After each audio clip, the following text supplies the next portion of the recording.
네, 윤석열, 김건희 공천 개입 의혹 사건을 수사 중인 창원지검에서 명태균 씨를 수사하던 검사가 명태균 씨의 황금폰에 대한 증거인멸을 교사했다라는 소식이 오늘 아침에 일제히 보도가 됐습니다. 관련해서 명태균 씨 변호인 맡고 계신 남상권 변호사를 전화로 연결해서 몇 가지 좀 여쭤보도록 하겠습니다. 남 변호사님 나와 계십니까? 네, 안녕하세요. 네, 오랜만에 저희가 전화 연결했습니다. 깜짝 놀랐는데요. 실제로 그 법정에서 명태균 씨가 관련된 증언을 한 걸로 전해지고 있는데 윤석열 부부와 통화한 핸드폰 검사가 직접 폐기하라고 시켰다라는 건데 실제로 어떤 종류의 얘기가 나온 겁니까? 그때 수사 당시에 네. 사건을 추궁하는 과정에서 그런 이야기가 나왔습니다. 그 담당 검사가 네, 수사 검사가 수사 검사죠. 그때 당시에 영상 녹화실에서 저희들이 조사를 받고 있었고, 네. 수사를 직접 담당하는 검사 외에 다른 검사가 또 한 분 계셨고, 네. 수사관이 있었고, 변호인이 2명이 있었습니다. 그런 상황에서 네. 본인이 이태원 사건 때 경찰 간부를 네. 증거 인멸로 구속 기소했던 적이 있다. 그 검사가 그 말을 했다는 건가요? 예, 그렇죠. 예. 그러면 이런 사실을 우리가 알 수가 없지 않습니까? 예. 그리고 명태균 씨가 황금폰을 제출해도 네. 검찰 입장도 상당히 곤란하다. 검찰. 이런 취지로 이야기했다는데 저는 지금 그 부분은 기억은 나지는 않고요. 예. 예. 명태균 씨는 그 부분을 기억을 하고 있었던 걸로 알고 있습니다. 네. 그거는 이제 영상 녹화가 되어 있기 때문에 네.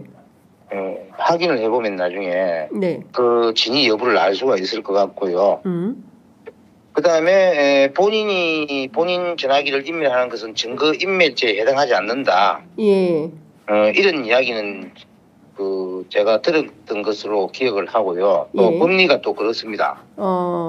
네. 그리고 증거 인멸을 하려면 전자레인지에 돌려라. 네. 다음에는 나처럼 아이폰 13 프로를 써라. 아이폰 13 프로를 쓰라는 게 무슨? 아이폰 13 이상을 써라? 이게 모델명인 것 같아요. 예. 그러면 나는 비밀번호가 16자리다. 예. 이런 내용으로 이야기했던 적이 있습니다.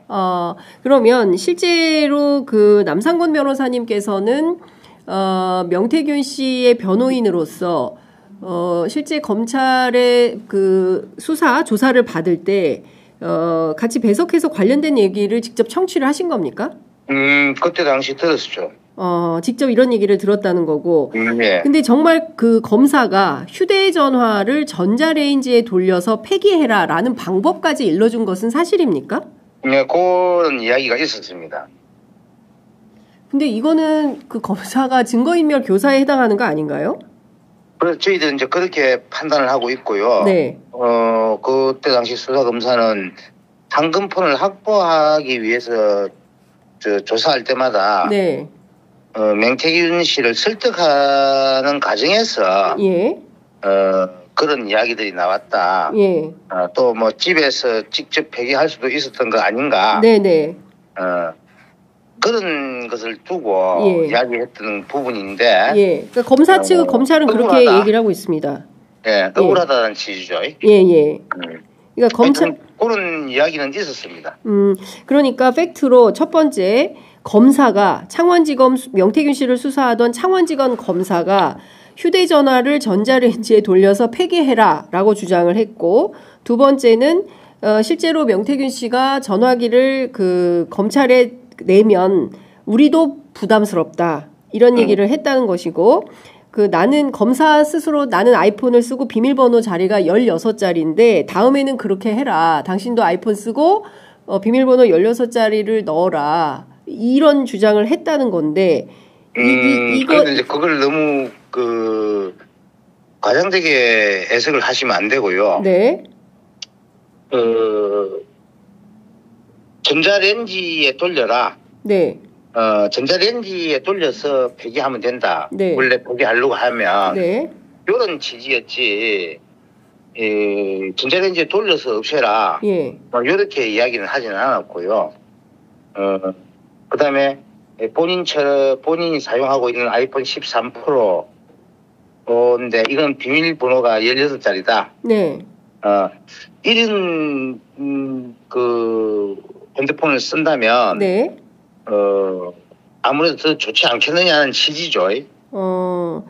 근데 사실 그 검찰에 이제 앞서 이제 그 남 변호사님 설명해 주신 대로 검찰은 황금폰을 확보하려고 조사 때마다 명태균 씨를 설득하는 과정에 있었는데 네. 다만 그 명 씨의 그 여죄를 좀 추궁하면서 네. 집에서 직접 폐기할 수도 있었던 거 아닌가. 그런데 왜 하지 않았냐. 예. 뭐 이런 정도의 질문을 한 것뿐이다라는 게 이제 검찰이 그렇게 이제 그 항변을 했었습니다. 네. 그러니까 검찰이 했는데 네. 그 내용은 이제 받아들이는 입장에서 네. 는 그렇게 받아들이지 않을 수도 있고 그렇습니다. 이야기가 나왔던 것은 사실입니다. 네, 이런 얘기가 나온 것은 팩트다. 예. 자, 그래서 그 변호인 측에서는 증거인멸 교사 혐의로 공수처에 고발할 의사가 있다라는 보도가 나와 있는데요. 예. 언제 공수처에 고발할 예정이십니까? 저희들 검토를 하고 있고요. 예. 예. 특히 이제 그때 당시 이 이야기는 아마 피의자 신문조서에 네. 기재가 되어 있는지 제가 이제 검토를 하고 있습니다. 그러니까 지금 이제 중요한 포인트 중에 하나는 예를 들어서 명태균 씨를 조사하는 과정에서 뭐 이런저런 이제 가능성이나 뭐 여지나 이런 것들을 남겨놓고 수사할 수는 있는 거지 않습니까? 수사 기법 중에? 수사 기법의 한 일환이다. 예. 이렇게 이제 그 항변을 할 수가 있는 것이죠. 네. 검찰은 이제 그런 주장을 할 수 있는데 직접 이 내용을 전해들은 변호인이나 명태균 씨 입장에서는 이것은 사실상 증거인멸 교사에 해당한다. 이렇게 보고 공수처에 고발할 방침이다. 이런 거죠. 네, 그런 취지입니다. 네.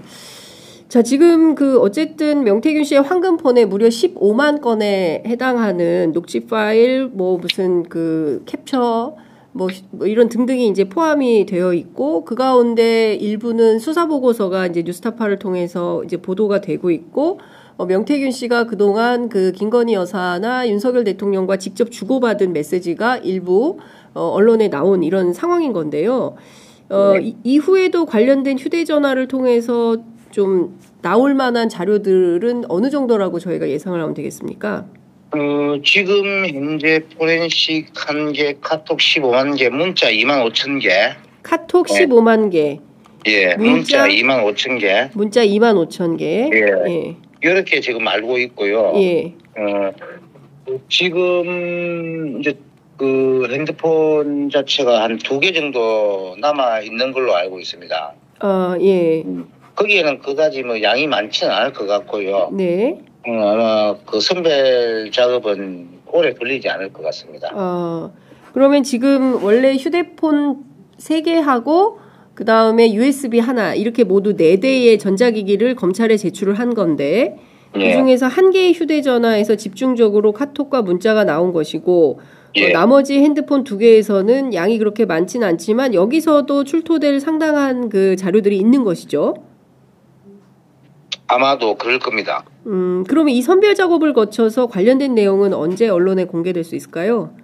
저희들이 이 황금폰 포렌식 선별 과정에서 나오는 증거들을 저희들이 증거 신청을 할 계획인데 검찰에서 증거로 제출해주면 저희들이 뭐 굳이 증거 신청하지 않더라도 재판부에 현출되기 때문에 그것을 가지고 저희들 반대 신문이나 진술 탄핵을 준비할 수 있는데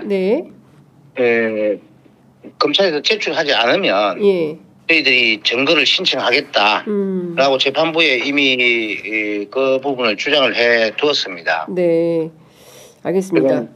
조만간 아마 재판부 공판 준비 기일이 끝나기 전에 아마 나오지 않겠나 싶습니다.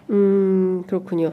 그 당일 이게 그 구체적으로 언제쯤 시일이 되는 겁니까? 이제 검사가 이 얘기를 했던 시점이 구체적으로 언제쯤 되는 건가요? 이때가 2024년 11월 8일, 9일 쯤으로 알고 있는데, 네. 네, 그 부분도 8일, 9일인지 예. 아니면 그 이유인지 살펴봐야 됩니다. 네. 남 변호사님, 그날 그 남 변호사님 말고 한 명의 변호인이 더 배석해 있다고 하셨는데요. 한 분은 네. 누구입니까? 어떤 변호사님이시죠? 김소연 변호사였습니다. 아, 김소연, 당시에는 김소연 변호사가 있을 때군요. 네. 아, 알겠습니다. 네, 오늘은 여기까지 들으려고 하는데 혹시 꼭 하시고 싶으신 말씀 있으시면 한 말씀 듣고 마무리하겠습니다. 네. 맹태균 씨 주장과 우리의 주장은 사실상 강혜경 씨가 기소가 되어야 되는데도 불구하고 불공정한 수사를 때문에 맹태균 씨가 기소되고 실제 기소되어서 재판을 받고 그 혐의가 드러나면 처벌받아야 할 사람은 기소가 되지 않고 그런 상태에서 엄중하지 못하고 공정하지 못한 수사가 진행되었다라는 것으로 굉장히 억울하다라는 취지입니다. 그리고 강혜경 씨가 여태껏 언론과 국민 앞에서 맹태균이 대선 불법 여론조사를 윤석열, 김건희에게 제공하고 그 대가로 김영선이 공천을 받아왔다. 이렇게 국정감사장이나 언론 인터뷰에서 수없이 밝혔습니다. 그런데 하나씩 밝혀지는 사실을 보면 강혜경 씨의 주장이 거짓이었다는 것에 정말 경악을 금치 못할 정도입니다. 이런 부분들은 저희들이 그 공판 과정에서 그 사실을 확인하겠지만 이미 저희들이 확인한 기록에 의해서도 그런 사실이 드러나고 있습니다. 네. 그런데 검찰은 이런 사실들을 다 외면하고 강혜경의 일방적 주장만 믿고 이 돈을 공천 대가로 포장해서 맹태균을 기소했으니 이것이 정당하고 공정한 수사였는지 의문을 가지지 않을 수가 없다. 하는 말씀을 네. 올립니다. 예, 관련해서는 저희가 그 공익제보자인 강혜경 씨의 반론도 들어보도록 하겠습니다. 오늘 말씀은 여기까지 듣겠습니다. 고맙습니다. 네, 수고하세요. 네, 지금까지 명태균 씨 변호인 맡고 계신 남상권 변호사와 함께했습니다.